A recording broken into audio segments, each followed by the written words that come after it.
السلام عليكم ورحمة الله وبركاته. مبروك للزمالك ومبروك لأصحاب الزملكاوية، فوز كبير على المقاولين. 6-1، نتيجة حلوة وماتش حلو. بس أنا عاوز أقول حاجة لكابتن شوقي غريب. أنت كنت جاي تعمل إيه؟ يعني جاي ولا أنت بتهاجم ولا أنت بتدافع ولا حتى جايب حارس مرمى؟ وبعدين يا عم أبو السعود، أنتوا ما عندكوش في النادي مدرب حراس مرمى؟ يعني مفيش مدرب حراس مرمى ولا محتاج نضارة ولا إيه بالظبط؟ هو كابتن شوقي غريب هيلاقيها منك ولا هيلاقيها من ابنه اللي نزله؟ جاب له ضربة جزاء، شد سيف الدين الجزيري وجاب ضربة جزاء. انتوا هتجيبوا الراجل جلطة مع ان هو اصلا ما عملش حاجة في الماتش ولا تقريبا قال اللعيبة حاجة، بس برضه مش منزل ابنه عشان عشان يجيب ضربة جزاء ويجيب للراجل جلطة.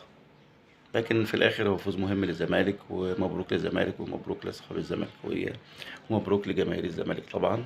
بس انا بقول ان ده ايه، فوز خادع، يعني لان الزمالك المقاولين ما كانش موجود، المقاولين ما جاش اصلا.